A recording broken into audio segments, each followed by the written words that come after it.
It's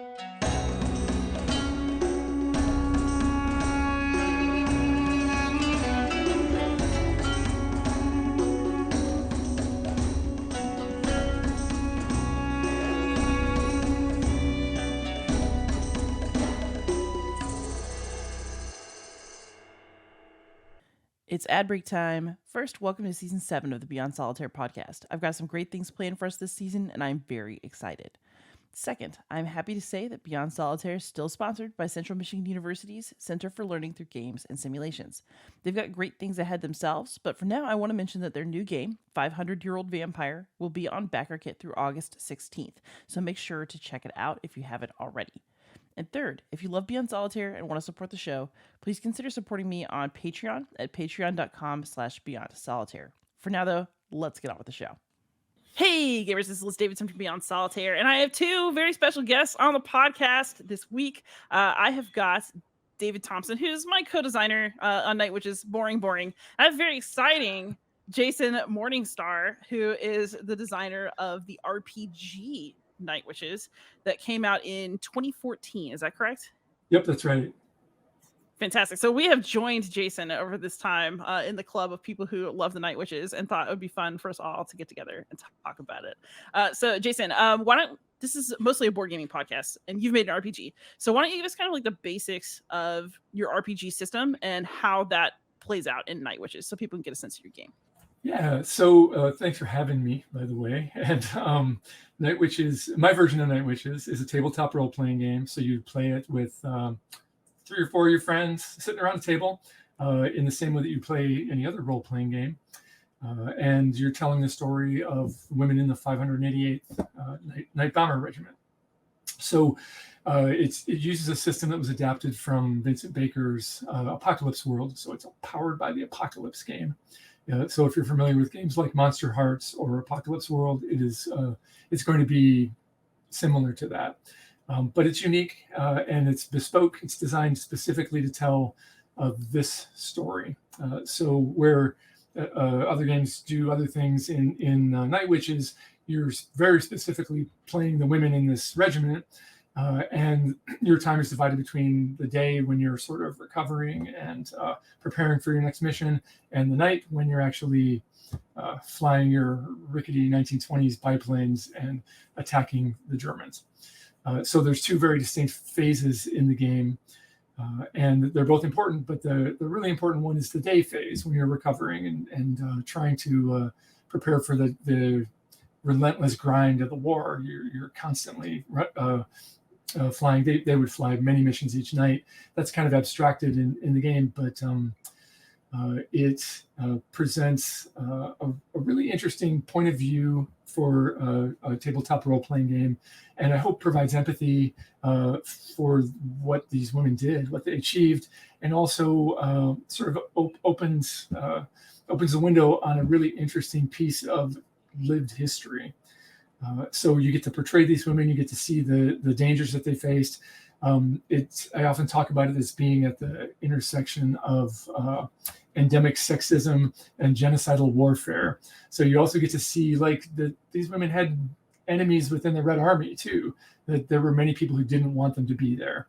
And so there was hostility from the people who should have been supporting them, as well as, of course, their enemies in war. So that's sort of what the game's about.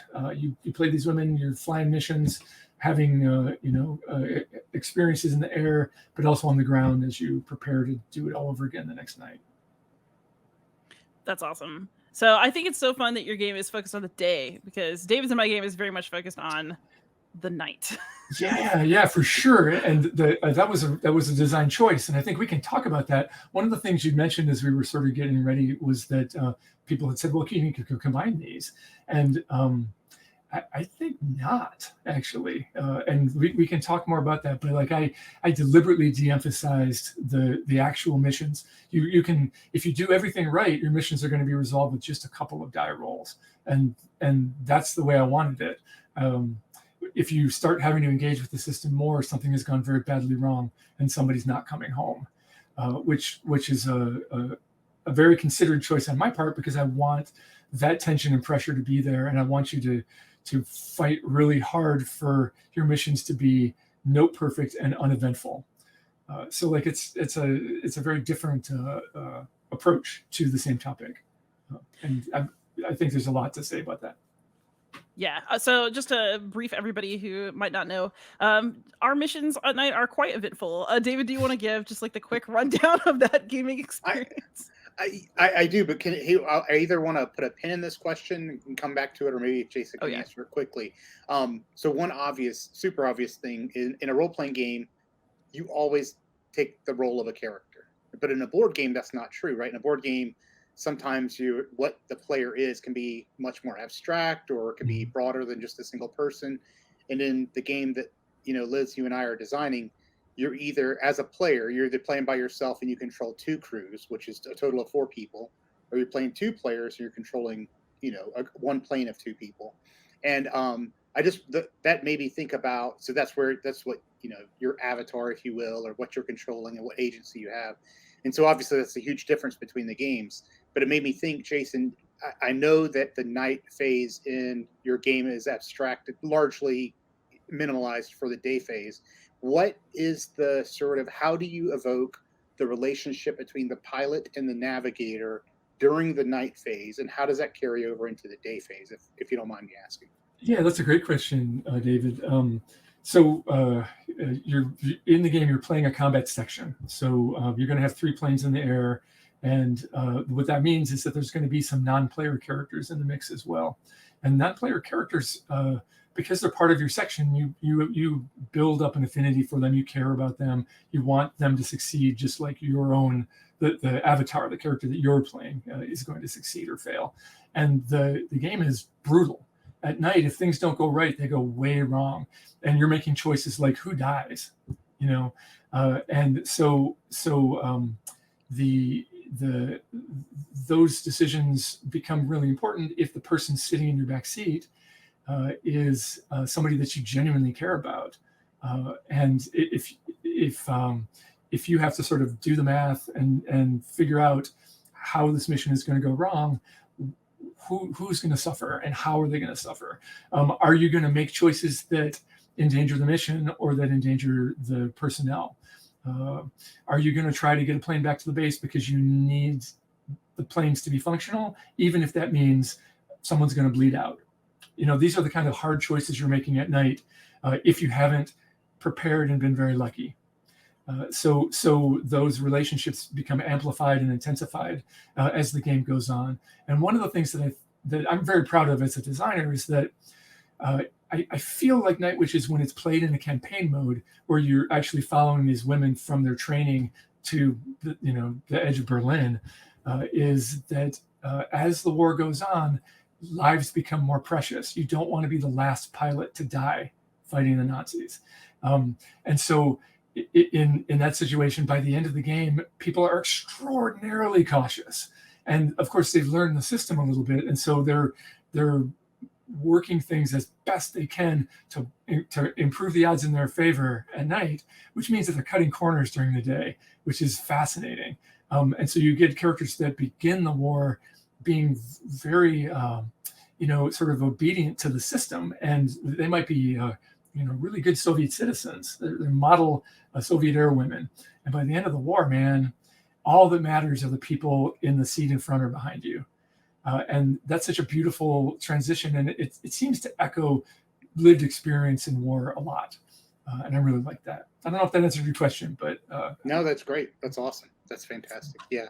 Yeah. So, okay. So Liz, you had asked, just kind of a brief overview of our game, right? So, Yeah. So for people who have listened to you and I, we've done kind of 2 podcasts before, right? We did one where we talked with Raina Pennington, and then where you and I chatted about the game. Is that right? Yeah. Remembering that. And so correctly? Raina Pennington is our historical consultant, for those of you who have not heard her name before. She's great. And so that's amazing. She's in my bibliography. That's so great. Okay. Yeah, no, she's been fantastic. And so I apologize for people who listened to it already. I'll quickly recap. But one thing that, Liz, you and I decided to do extremely early on before we designed the first bit of the game was we did our reading, and then we met with Raina and we said, where is the game? Meaning like the board game, where is the game going to be? Because there were so many different possible things. It could have been a game that was a resource management where we are the mechanics getting the planes into the sky, or it could have been, the logistics redeploying the airfield every night or whatever. But what we decided we wanted the game to be was a low complexity, quick playing, super tense game that evokes the flying part, right? That's really what happens. Now there's a very short, easy to adjudicate bit about the recovery between sorties, right? But independent of that, you spend the vast majority of your time conducting the actual missions. And so, it's, just from this few minutes we've already been talking, I think it's really cool that we're talking about the exact same topic. We both have a very much like a razor focus on the women, right? Because you and I have talked about this a lot, Liz, like trying to stay alive is paramount, right? In the game, that is the key. And you're going to develop a fondness for those characters that you're playing, and we want that human part of the game to come through, but we've done it in a very different way. Yeah. So we can't talk too much about the art yet, but we've been talking about art, everyone. But we are planning to basically have character cards that depict a pilot and navigator together, bonding, working on the plane, people that you know their faces. And so when you lose that crew and have to discard them, that is not going to feel good. We don't want it to feel good. We want you to have to risk it, and then we want it to feel terrible. And so, so Jason, what is the risk of death in your game? In ours, it's very high, and the idea is that it's going to happen to somebody. Oh, absolutely. Yeah, it's. I think it would be unprecedented for a group of players playing the full campaign to end the game with all the characters they started with. I've never had that experience. People are going to die. People that you care about, your characters are going to die. You're gonna churn through people within the regiment, within the section, and it's going to be reconstituted over time. So like that's what's on the tin. You're going to avoid the warranty if you fight against that. The game will push back pretty hard, and that's an important thing for tabletop role players, because it kind of flips the script a little bit on a lot of role playing, which is kind of power fantasy, where you're controlling a character that's going to grow and succeed and become better at what they do. That happens in Night Witches a little bit. Your characters can become more competent. They can earn medals. They can. There's all kinds of things that can happen that will make them a little bit more effective, but it's not a lot, and they're going to need every advantage they can get as the game progresses, just because the law of averages is very much against them. Yeah, I actually love that you said that, because we also have like a little bit of a campaign upgrade system where you get cards that indicate you're getting better at your job, but we cut all the ones that made things too good. Yeah, no, I think that's a really good design instinct for this particular story, right? Because there's a wall there. Like you're handicapped by the equipment that you have access to, and it's never going to get any better. If anything, it's going to get worse, because your enemies are going to learn how to lead your planes and how to spotlight them. And yeah, absolutely. So the other thing I think is interesting, and I did want to spend some time with it, is that I feel like we both wanted to make these games because we really cared about depicting these women in history who did something super interesting, and to do it in a way that's very respectful and empowering, and like giving agency for them. So how did you decide to express that in the context of your game? Yeah, thanks. That's a really good question. And I want to ask you the same thing, because I'm really curious about how you approach that. So for me, the first piece of that is that when I started this, I said, this is living history. There are people for whom this is ground truth, and I could meet them. So I felt the need to approach it respectfully as a topic, with the expectation that I might have to justify myself to someone who lived it. And I've done that before. I have another game that's also about World War II and has the same kind of thing, where I could meet a survivor of these things, and I need to center that in my design work. I felt that was important. So I wanted it to reflect some form of ground truth, but I also wanted it to be a playable and engaging game.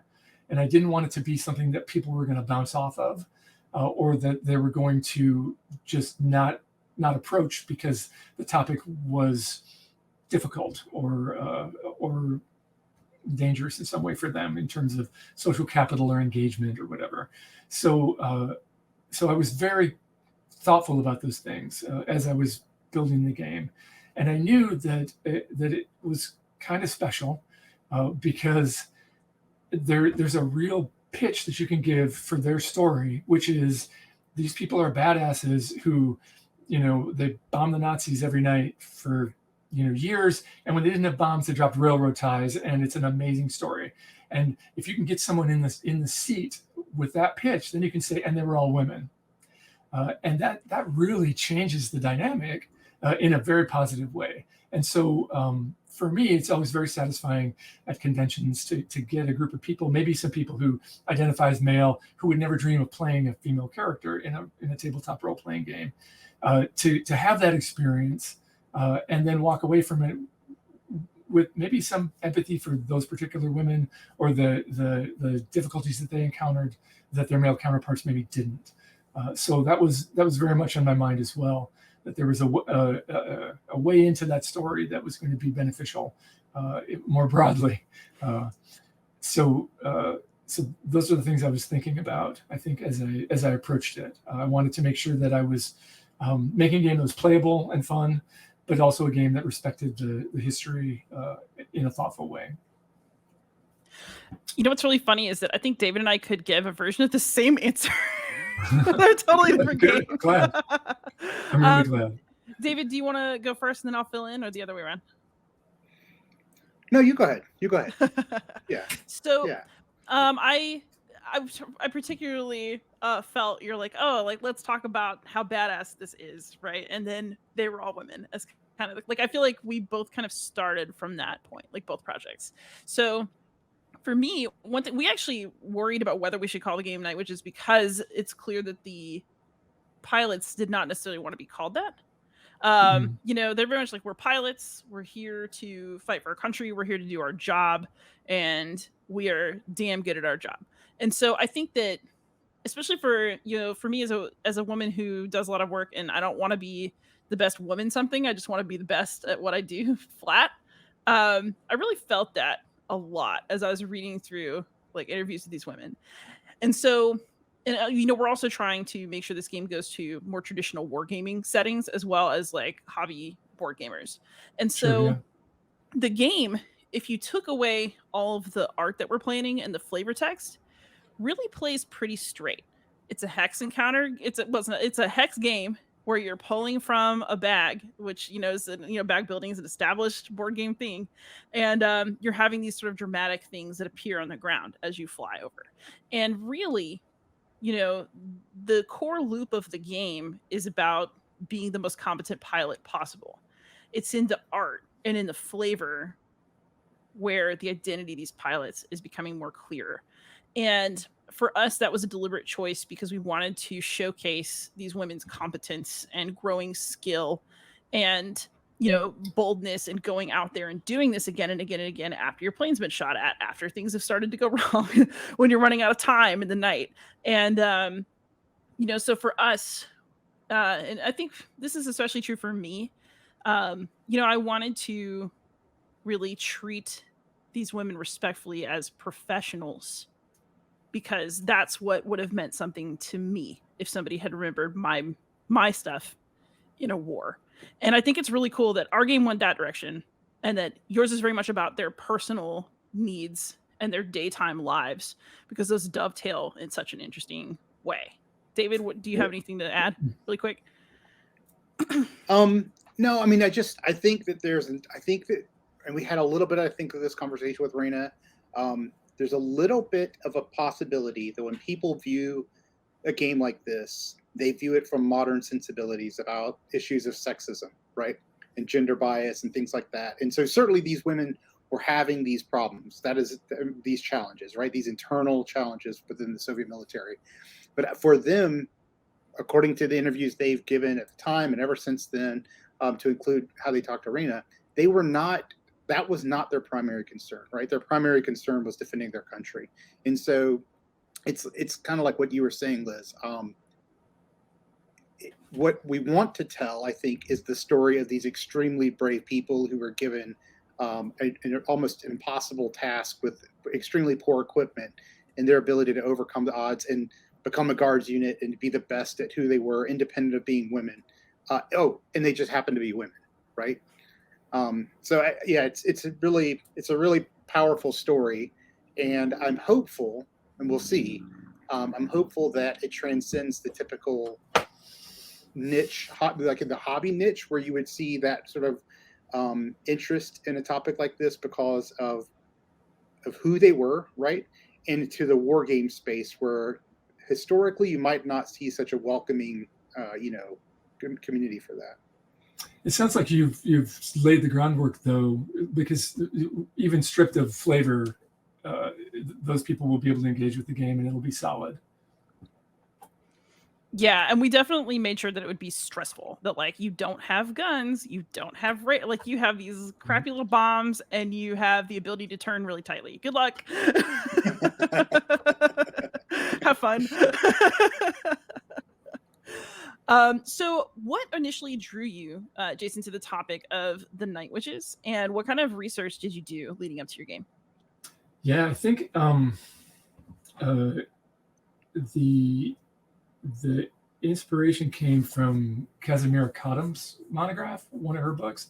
I think it was Soviet Air Woman in Combat, that I just read, because I was interested and didn't know anything about it. And that got me really excited. And I thought, well, I'm a game designer. There's a game here. This is awesome.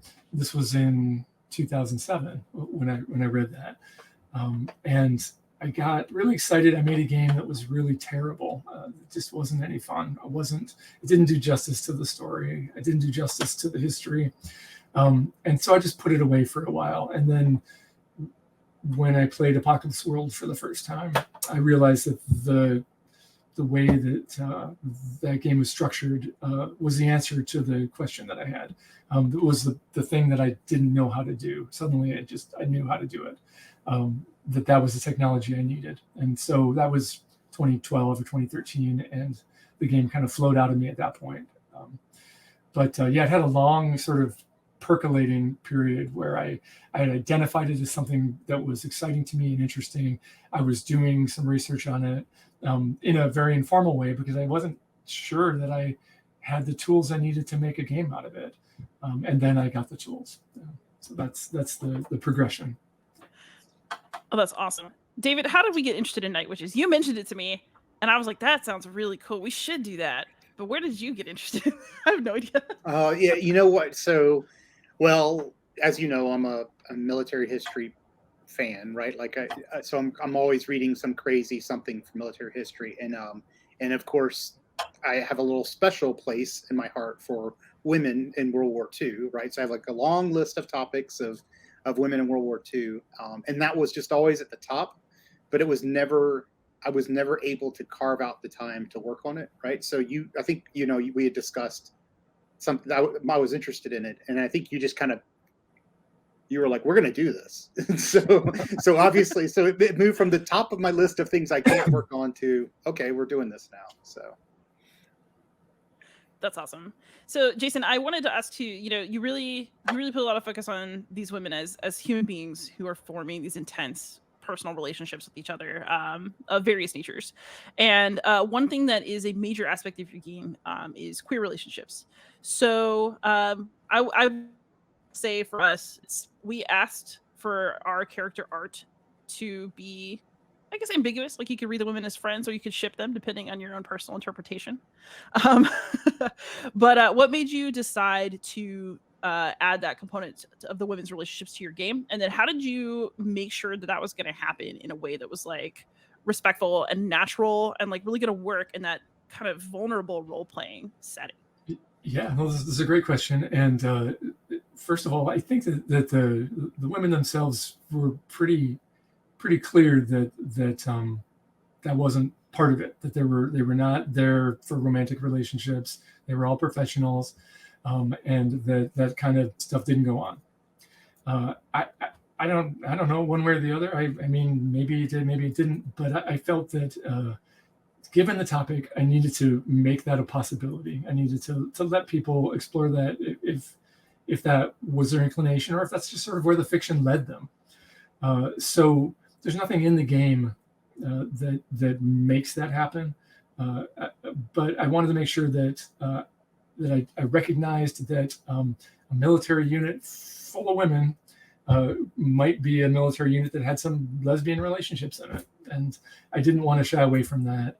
I had and I'm a straight white guy. I don't know anything about anything, but I wanted to be sensitive to that, and so I created a little coven of my queer friends who were willing to sort of just double check my language and my approach to the topic, and then I kind of backed it up with as much documentary evidence as I could. So I talk about the implications of being a homosexual at the time, and make sure that as a player or a facilitator in the game, that you have these resources to like present as potential dangers to your players. If that's where they're going to go, there's a cause and effect relationship there.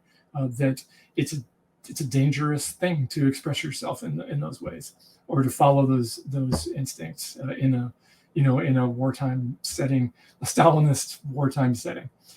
So that was sort of my position. I wanted to really be clear about that and give people the opportunity to explore it if they wanted to. Most people do, but that if you don't, the game it's not. There's nothing mandated in it. There are no mechanics in the game surrounding queerness. So this actually leads me to a question, which is, okay, I think that as board game designers, David and I have some similar struggles, but it's going to come out differently.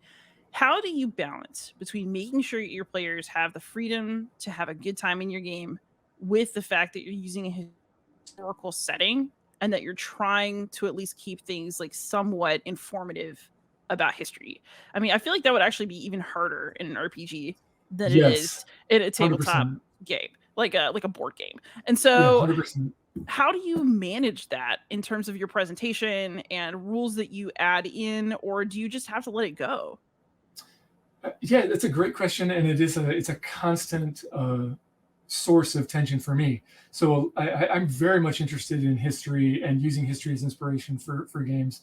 And when I find something I'm really excited about, the first question I have to ask is this going to be better to be focused on in a very direct way, or should I abstract this in some way?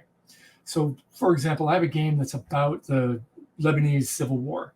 And the decision I made pretty early in that process was that I needed to abstract that just because of the moving pieces and the complexity of it, there were some rough edges I was going to need to file off to make it intelligible to people playing the game, and that to do it justice to create the experience that I wanted, that you could then talk about. You could then talk about the history. It needed to be abstracted. So in that particular case, it's taking place in space Lebanon, and all the factions have been relabeled, but their motivations are the same, and the balance of power is the same. But I had to abstract it quite a bit to just kind of make it work in that case, and I'm happy with that decision. With this game, again, like it's living history. There are people who experience this that are still alive, and so I didn't feel like well, obviously that's true with the Lebanese Civil War too. But in this case, I really felt like if I met somebody who went through these things, I needed to be able to say, I told your story in a way that was respectful as best I could, and hopefully you'll feel the same way. And that guided me to make it as accurate as I could in that way. But of course, it's out of my hands once I've sold it to somebody who plays it at their table. And if they mess it up or make it weird, there's nothing I can do other than say, please don't mess it up and make it weird, and provide resources to like the game itself has mechanisms that if you follow them, you're going to tell a story that echoes the Second World War. It's not going to be substantially different. The way that the unit progresses across Ukraine and Belarus is not going to be substantial, and Poland isn't going to be very different from what happened in real life. individual moments and leitmotifs might be different, but you're still hewing to history in a way that I think is good enough. But it's absolutely an issue. And for somebody who's a subject matter expert, it can be very painful to play a tabletop role-playing game about a historical topic. My other sort of intense, heavy history game is Grey Ranks, which is about the like youth resistance during the Warsaw Uprising.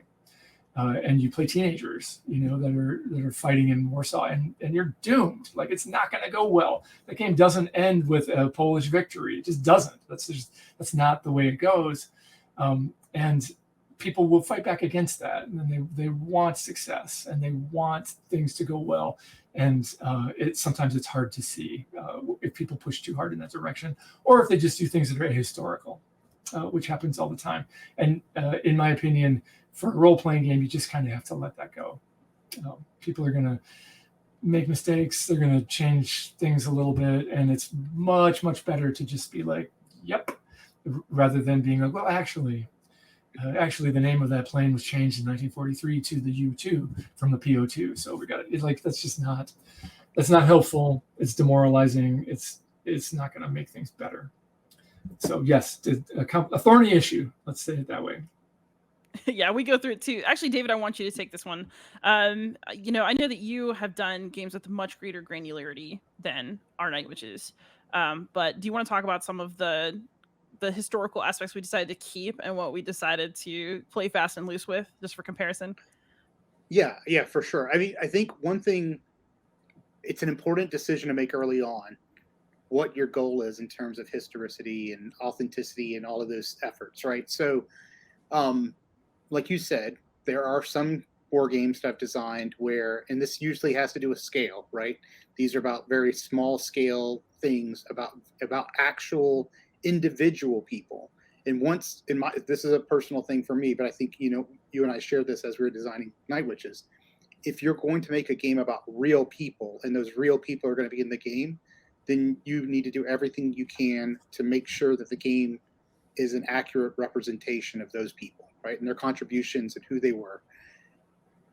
When you take a step back from that and you have a more zoomed out view of a situation like Night Witches or some of the other games that I've worked on that are like historical, but not nearly as historically accurate, quote unquote, I think you buy yourself the opportunity to abstract a lot more and accept a lot more like simplifications of the model that you're using, right? And that's certainly where we've gone with Night Witches, right? So, we had early on, we had a decision. We were going to make this a low complexity game because we want to make it accessible for people, because we want people like me to be able to play with my 12-year-old daughter, right? Like, that's an important thing for the two of us. And so we've intentionally said, I mean, we met with Raina a couple of days ago, and we said, hey, here's our game. And we walked her through all of our missions. And we said, this is the focus of the mission. And what we were really doing with Raina is saying, how historically representative is this type of mission? And she, for the most part, gave us thumbs up. And she's like, yeah, that seems reasonable. And every once in a while, she'd like raise an eyebrow. And she's like, that might be just one step too far.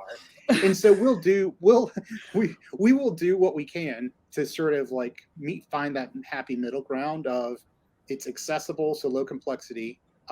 It's historically like inspired / representative, but it also needs to be, at the end of the day, like, it has to be fun to play too, right? It can't be, yep, this is historically accurate and it'll bore you senseless and you'll never play it again. So this game very much is we're trying to find that sweet spot between those different factors, I think. So you handled the nights, that kind of long grind of multiple sorties, by reducing it and making the day more important. We had to come up with increasingly interesting missions and only represent parts of the night to prevent people from doing what would represent like hours and hours and hours of repetitive bomb drops. Right. So. Yeah, and for me, that's one of those areas where I zoomed way out. I'm like, we're going to, there's a night phase in the game. You're going to do an attack, which represents maybe 8 or 10 sorties. And the overall result is what we care about. And if something goes wrong, that's interesting. But if nothing goes wrong, then you did 10 and it's dawn, is sort of the attitude I took for that piece of it. I very much telescoped that.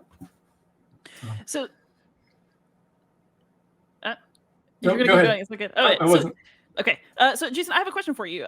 So next year, Night Witches RPG is going to turn 10, and that is awesome, especially because it's still so clearly beloved by the community. So how have your feelings about and responses to the game kind of evolved over the last 10 years, and kind of where do you see it in terms of your other work? Thanks. That's a good question. Well, I love it. I think it's a solid game. I enjoy it every time I play it or facilitate it. I think that it does cool things and that it can provide a really satisfying play experience on a variety of levels. I don't think any of that's changed. I don't know about you, but for me, like 10 years is enough time that I've grown and changed as a designer. And I look back on it, and there are specific things that I think I would change in the game, that I would smooth out or clarify or make more interesting or whatever. You know that feeling. But it's a piece of work that I'm proud of, and that's a good place to be for it. One of the things that's happened that took me by surprise, but that I really love, is that there's been a trend, somewhat dented by the pandemic, but definitely a trend of playing multiple combat sections at once at game conventions. So imagine 4 tables with 4 facilitators, each running a section with 3 airplanes, and then this group is all in one big room, and you've got a mission board on the wall, like a dry erase board, which shows how each section is doing in relation to the others. It adds this element of competition a little bit. People can switch between sections. The last time we did it, somebody got married, and we stopped the game and sort of role played a wedding in the middle of it. It's just it really changes the dynamic in a very satisfying way to have 16 people playing simultaneously, what is really a 4-person role playing game. So little surprises like that are really pleasant to see as well. And also to see the design threads that it introduced influencing other people. So I see bits and pieces of Night Witches in other games as well. And that always makes me proud to see. That's awesome. Can I ask a quick question of Jason? Yeah. I think, I've got the book. I bought it many years ago, long before Liz and I started talking about, because I come from an RPG background. I'm mostly tabletop gamer, board gamer now. But if I remember correctly, does the game kind of assume that the players are pilots and navigators, or does it provide for, like, if I wanted to be ground crew, right? Does it provide that flexibility? It doesn't. I want you to be in the planes. I want you to be going on missions. Okay. So I was just curious about the sort of like real world Air Force analogy of, the ground crew sort of has the pilot and navigator's lives in their hand every time they send them up, and it's a whole different stress, right? It is. But I was just wondering if that was in the game. Okay. It can certainly happen. You've got a rich cast of NPCs that are non-player characters that are there doing that stuff, and you're following the fiction in the game. So occasionally you will get a pilot or a navigator who can't fly for whatever reason, because they're injured most usually, but for other reasons too. They're being punished or something, some other circumstance. So it does happen in play, but the intention of the game and the way that the characters are structured is that you're flying, you're navigating, you're in a cockpit, you're going on missions. Yeah, no, that's awesome. It's funny because Liz and I, when we first started, because they had this unusual advancement within the unit where a grounds crew person could potentially become a navigator, right. And so there was a point very early on where we actually were trying to factor in the role of the individual grounds crew, and we kind of sort of came to a similar realization that this is really about the game. The game is about the planes in our case, and we had to abstract that out. But it was an interesting experience for us to get there, I think. And there's a whole other game about the logistics of keeping these things running. That would be fascinating. Yeah. It's a fertile ground. There's plenty of games in the Night Witches for sure. So I'm going to take this opportunity. This is just my podcast hobby horse always. So I'm a huge believer that games are able to communicate and depict and teach about history in ways that other kinds of media just cannot quite do. So you do a lot of historical RPGs. Would you be willing to talk about, you've mentioned some, but would you be willing to talk about kind of the historical work you're doing when you're creating RPGs, and what kinds of experiences you think you can offer players beyond reading a book or watching a documentary?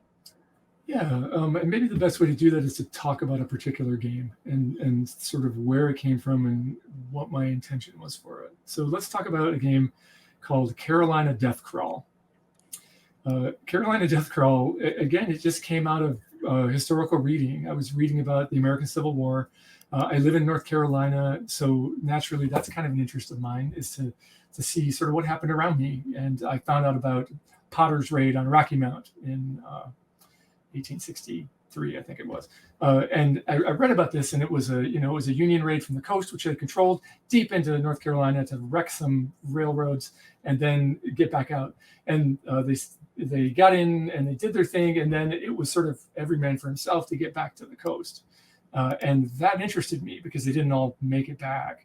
And I was like, well, that's a cool story. You're Union soldiers who just get abandoned, or you get separated from your unit way behind enemy lines, like 100 or more miles behind enemy lines, with swamps and an indigenous population who really want to kill you between you and there. That's cool. That's a game. I want to make that.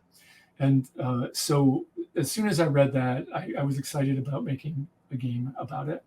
I did lots more reading, sort of assembling all the accounts. I made a big map that showed where everybody went. I drove it. I went, because it's regional history for me. I can, if they talk about a battle at the bridge at Little Contentnea Creek, I can go there and kind of get a feel for it. So that maybe my text will have a little more authenticity to it, having sort of stood in the swamp. So I knew I wanted to make it. I did a bunch of research. I figured out sort of the core loop in that game, which was going to be one of this unit slowly decreasing.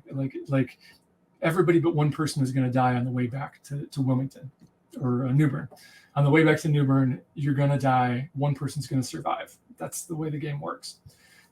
And so the fun of the game is, how's it going to happen? Who's going to get me? And what happens next? And so all of that stuff is, all the history is right on, but then there's this sort of spooky overlay on top of it where it's not really a supernatural game, but like you know that you're predestined to fail. And there's a question about who it's going to survive. It's lightly competitive in that way. And at every stop along the way, you're getting injected with new bits of history, of real things that were happening in the time and place. And so after playing the game, in a way that you wouldn't get by just reading about Potter's raid, you kind of get a feel for what Eastern North Carolina was like in 1863, and what it was like maybe to be in those situations, and some of the things that they encountered that were horrifying. So in the end, you have this product that delivers that experience pretty consistently. That's engaging and fun. It's horrible.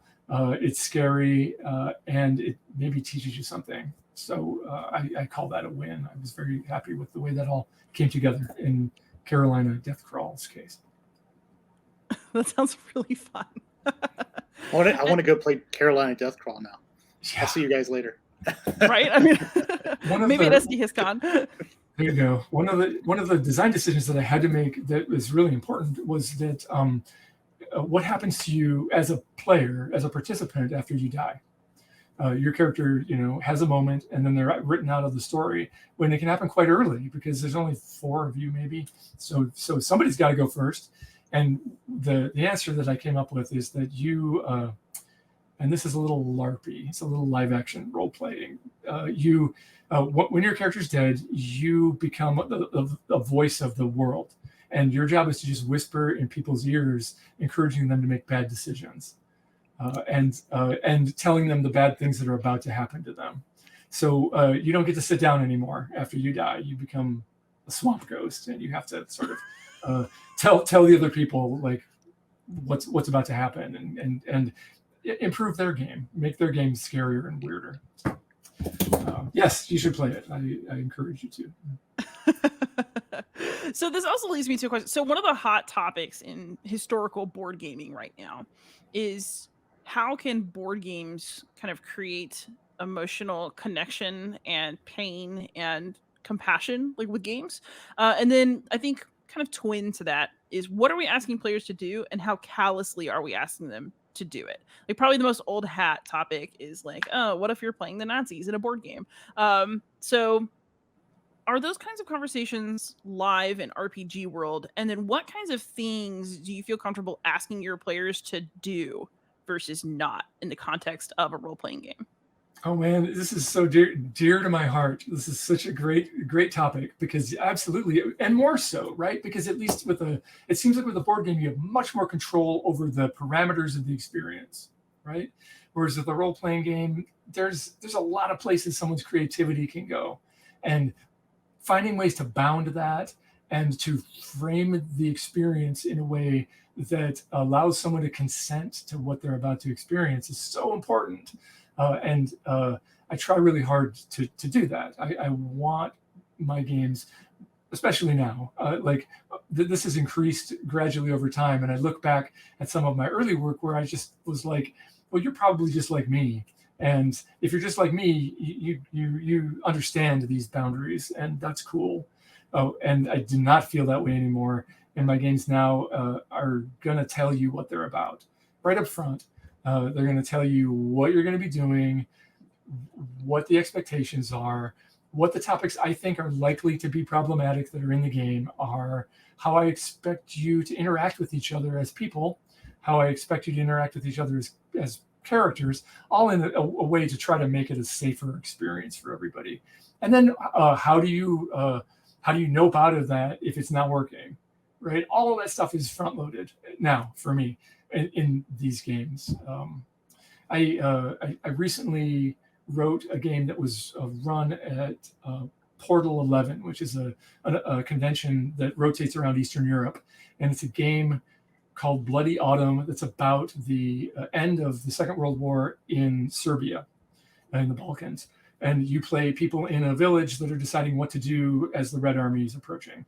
And you've got Croats and Serbs, and there's a German family, and there's just like it's the mess you think it's going to be of conflicting interests and conflicting desires and lots of grudges and people who've been hurt and traumatized, and you have to make these very important decisions with very little input and under a short time span. And it's an intense game, right? It's really intense. And I had to put content warnings on the game. And I also had to put a content warning knowing that some of the people who were going to be playing it, particularly in Eastern Europe, would have family histories around this topic. And one of the things I had to say was that some of the people in this game have relationships with fascism that you need to repudiate. And I understand that maybe part of your family's history, interacts with that. You as a player are responsible for being very clear-eyed about that. Your past is not who you are, but you need to understand what that means, what the implications are, and how you're going to interact with other actual human beings at the table in engaging with this material. So I feel that as a designer, you kind of need to front load that stuff. You just need to be very clear about it so that somebody can look at that and be like, well, actually, no, I don't want to go there. I don't want to play that. I don't feel like I can do it safely or responsibly.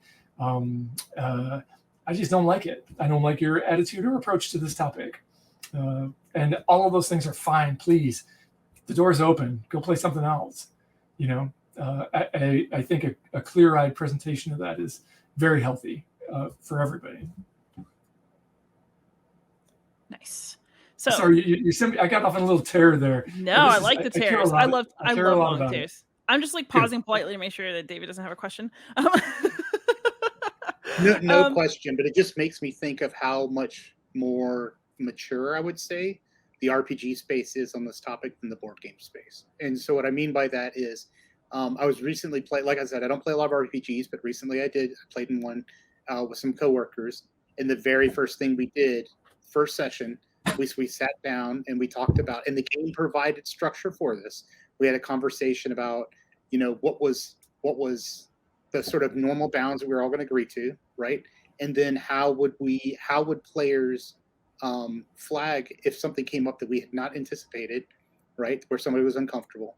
And then I just look at board games, and there's just not an equivalent. You buy a game. I was playing Stonewall Uprising recently, which is an absolutely magnificent game, but somebody has to play the man. And basically the idea is in board gaming, once you bought the game, there's an expectation that somebody's taking that role. The game doesn't provide for any sort of outs, and it's a very interesting, different space that the two worlds live in. Yeah, that's a hard place to be, because that's potentially an emotionally difficult role, and you kind of need to process that, or maybe debrief from that. And you need your friends to be like, "Hey, man, you played the man, and it was awful, and we love you." There needs to be space for that. Right. Yeah. I mean, I think I don't want to tangent too much on this, but there's basically two approaches, right? Well, there's three approaches. One is a horrific approach that we won't discuss. But I think otherwise there's two ways to sort of play it. One is, as you're playing it, you understand, you actually feel the man, and you learn from that. And the other is try to have the man player just try to detach himself from the emotional impact and play it purely as a game. And honestly, I don't know where I fall in those, because that's something I am not comfortable with doing, right? And so sure. Well, I think that's a designable surface though too, right? And it's going to depend on the project a little bit, right, where you fall on that spectrum. There's a beautiful game that's explicitly about colonialism called Dog Eat Dog, and this is an example of how you can design to get people thinking about these topics. I don't know that Dog Eat Dog does safety super well, but it does do one thing really well, which is that somebody needs to play the colonizer in the game. And the way that you decide that is by comparing your income as players. And the person who makes the most money plays the colonizer. So and that is such a fraught conversation, for Americans in particular, to talk about money at all is very uncomfortable. And then to be comparing with other people at the table, it sets the tone perfectly for what follows. And it also allows that person who is in a position of economic privilege at the table to sort of ruminate on that as they play that role. I just think it's a brilliant piece of design. That's amazing. That's brilliant. Yep. That's awesome. So just to kind of pull it back around to Night Witches. So, I mean, you played this game many times, right? And you've watched a lot of people play it. What range of emotional responses to that game do you get? And do you have any key moments that have just really stuck with you from playing with others or watching others play, good or bad? Yeah, no.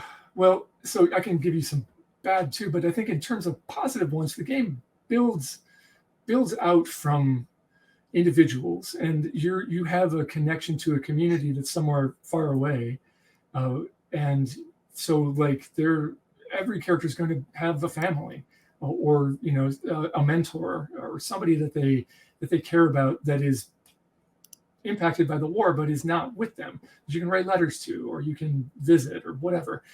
So you don't even begin the game isolated. It's impossible. You're part of the community, and then of course you're part of the regiment, and as play continues you really care about the fate of the 588th, right?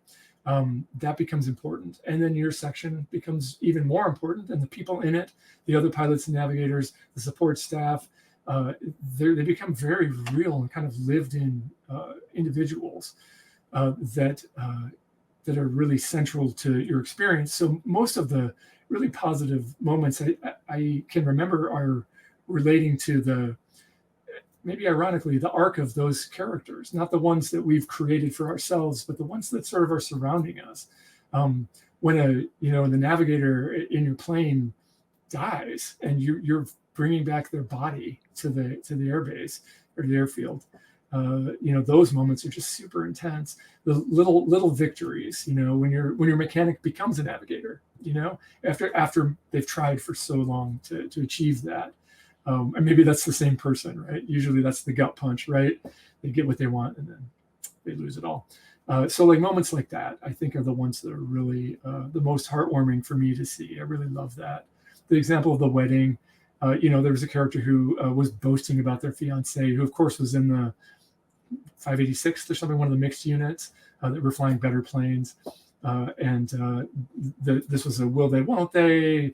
It lasted for the most of the session, and in the end, they just had time to have this spontaneous wedding before they had to fly again. And so everyone was scrambling to make this very special for them, even though the clock was ticking. And then they had a bad mission because of it, which is just like chef's kiss, perfect. Made me so happy. So those are great. I think the kind of the negative experiences relate to people who look at the game and immediately want to change it. I had a guy who, this was some conversation in a forum, who was like, "Hey, your game is really cool. I want to use it to play a U-boat crew." And I was like, "Okay, I can't stop you. I can tell you not to, but there's nothing I can do to prevent you from rolling dice with your friends and doing whatever you want. So good luck." But that kind of thing is pretty demoralizing, because it's clear that the game has a message, and the message is just not getting through in that case. And this we're kind of going into the easy out of this interview, but I do want to ask. So I'm hoping that people who are listening to this want to play your RPG of Night Witches, and hopefully the board game Night Witches too.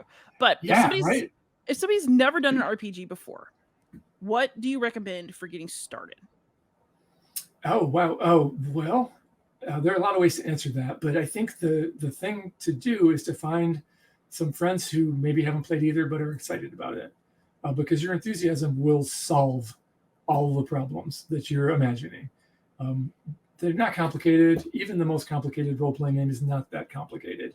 If you are a board gamer, you absolutely can master any role-playing game that you're excited about. Night Witches is an easy game to play. You need 2 6-sided dice. There's a very, very simple probability curve. Interesting things will happen when you roll the dice. The game tells you how to do it. I wrote it assuming new players or people that were not familiar with role-playing games. So one of the very first things in the game is, hey, if you've played games before, skip to this. If you haven't played this kind of game, here's some text to read that will orient you, and then the game will walk you through it. So don't be afraid. If you're a board gamer and this sounds cool to you, absolutely grab some of your friends, make sure everybody's on board, and just give it a try. And in the case of Night Witches in particular, I'm happy to talk to you about it as well. If you bounce off it and it feels confusing, I've had that conversation many times. I love it. I'm happy to support you. So don't be shy about that. There are many great games. If Night Witches is not the game for you, I totally understand. There are lots of lovely role-playing games. Find one that you think is cool and give it a try. A game, awesome. Actually, a really good gateway game specifically for board gamers is a game that was designed to echo some of the affordances of board games, which is my other game, Fiasco. Fiasco comes in a box. It's got cards. It's structured in a way that I think will be very familiar to your audience, but it's still a tabletop role-playing game, and it's very fun. It's about dumb people getting in trouble. What's not to like? And then my usual softie at the end of things. What have y'all both been playing for fun? What have you been playing, David? So I mentioned it before. So I only get together to play with my friends about once a month, right? Because this is the life of a game designer. You don't actually play games, you just design games. And then I do get to play with my kids, right? But usually I have my game group once a month, and it's usually 2 guys, and we almost always play 3-player games. But this past week I had a buddy of mine come over, so we actually got some 2-player games in, which I haven't done in many months, maybe close to a year. And at the top of my to play list was Stonewall Uprising. I'm embarrassed that it took me this long to get it. And it was everything I was hoping it would be and more. So we played a bunch of games. It's the only game we played twice. At the end of the night, we had a little bit of time. And we're like, what are we going to do now? And we just both wanted to play that game again. So that's definitely been the top of my list. And I should say it's from Taylor Schuss is the designer, and Catastrophe Games is the publisher. And for me, it's all playtesting all the time. I'm not playing other people's games as much right now as I would like. So I have a weekly group that meets, and we're almost always playing something that I'm working on that's in various states of completion. I don't know how much more detail you want than that, but that's where I'm at. That's awesome. And then, so for people who want to reach out, where can y'all be found online? Jason, you first. Yeah, sure. So my company is Bully Pulpit Games. And if you go to Bully Pulpit Games, there are links to our products, including Night Witches.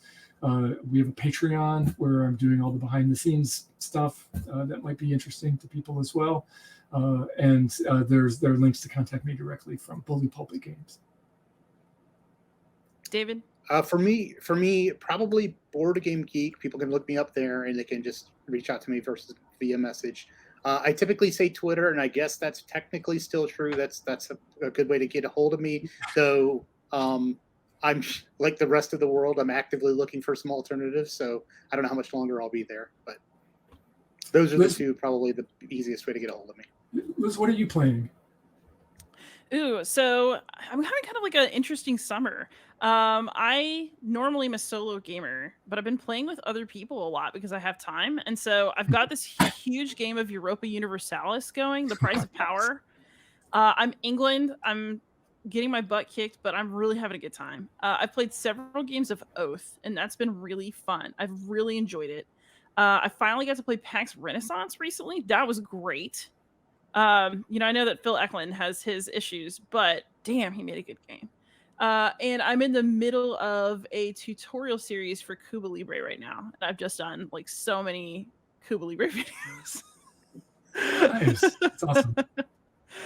So yeah, I've been having a really good time. And I can be found anywhere online as Beyond Solitaire, and I'm terminally online, so I am not hard to track down. So before we close out, does anyone have any final thoughts about Night Witches? Any last things we want to say? I'm so happy that you're making your game. I can't wait to play it. It looks really cool. And this has been nice. It's been nice talking to you.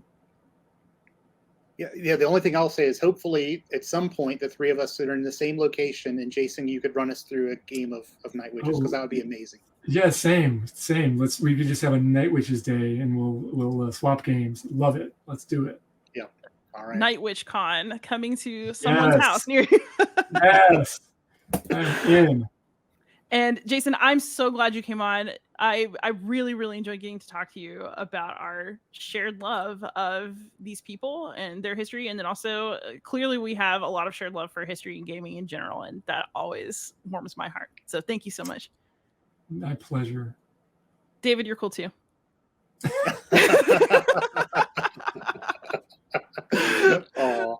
So thanks so much for watching, everybody, or listening. Please like, subscribe, comment, ask questions, and most of all, happy gaming.